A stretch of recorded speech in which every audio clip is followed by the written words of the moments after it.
27 फरवरी की रात एक माँ और बेटी कुंभ के मेले से लौटते हैं।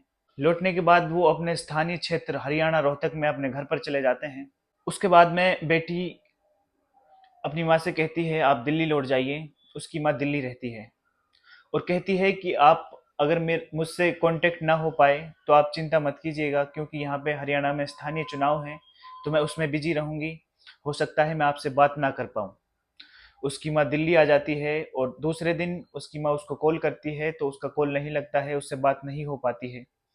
माँ निश्चिंत है क्योंकि बेटी ने कहा था कि वो हरियाणा चुनाव में बिजी है तो इसलिए वो बात नहीं कर सकती। लेकिन 2-3 दिन बाद में पुलिस की कॉल उसकी माँ के पास में आती है। पुलिस उससे कहती है कि आपकी बेटी की हत्या कर दी गई है, जो कि सांपला बस स्टैंड के बैक साइड में एक सूटकेस में बंद मिली गई है। नमस्कार, मेरा नाम है महबूब खान और आप देख रहे हैं दी वॉक्सवायर। दरअसल मामला है सांपला थाना के अध्यक्ष विजेंद्र सिंह, जो कि अपनी टीम के साथ में सांपला बस स्टैंड पर पहुंचते हैं और वो जांच पड़ताल शुरू करते हैं। उसके साथ में एक कांग्रेस का नेता भी होता है जो हिमानी नरवाल को पहचान लेता है और वो कहता है कि ये तो कांग्रेस की वह नेता है जो राहुल गांधी के साथ में भारत जोड़ो यात्रा में रही थी। और तमाम जितने भी इवेंट्स हरियाणा में होते हैं हिमानी नरवाल रहती है। इसके बाद में ये मामला और बढ़ जाता है, गंभीर हो जाता है। पुलिस जांच पड़ताल में जुट जाती है, आखिर ये किसने यहाँ पर डेड बॉडी को फेंका है और किस वजह से इसकी हत्या की गई है। पुलिस जब जांच पड़ताल करती है तो पता लगता है हिमानी अपने माँ से अलग हरियाणा के रोहतक में लगभग पिछले 5 से 6 महीने से रह रही थी। उसकी नानी की मृत्यु हो गई थी, तब से करीबन 5 महीना पहले वो इस घर में अकेली रह रही थी और इसी दौरान उसकी ऑनलाइन एक सचिन नामक शख्स से बात होती है। इन दोनों की बातचीत इतनी गहरी हो जाती है कि हिमानी सचिन को अपने घर बुला लेती है। उसके बाद में उसके साथ में संबंध बनाती है और वीडियो बना लेती है। उसके बाद दिन बीतते हैं। हिमानी सचिन पर दबाव बनाती है, वो उससे पैसे मांगती है, सचिन उसको पैसे देता है। लेकिन बाद के कुछ दिनों में हिमानी उससे शादी करने का दबाव बनाने लगती है।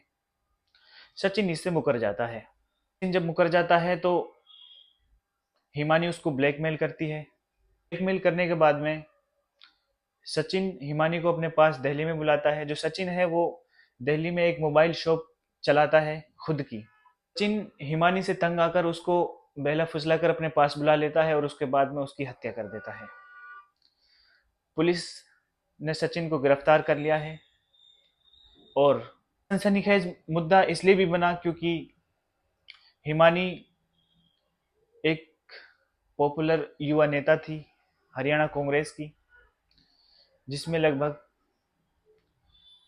सभी कांग्रेसी नेताओं के साथ उन्होंने इवेंट शेयर किए थे और इस तरीके से उसकी मृत्यु हो जाना अपने आप में बहुत दुखद है।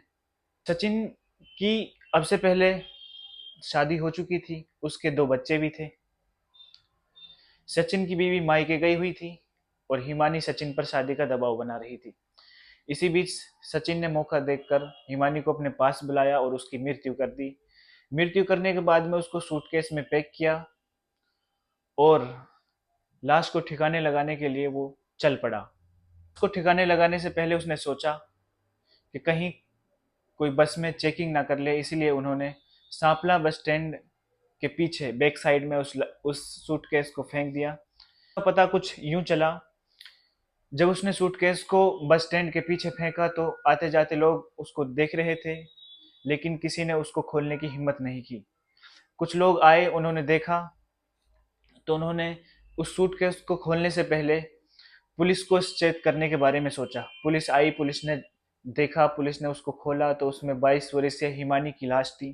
की लाश मिलने के बाद में सनसनी फैल गई। उसके बाद में उसकी मां को कॉल किया गया, फिर जांच पड़ताल की गई। जांच पड़ताल में सचिन नामक युवक के बारे में पता चला जो उसका ऑनलाइन बॉयफ्रेंड था, जिससे हिमानी अपने घर पे मिलती भी थी।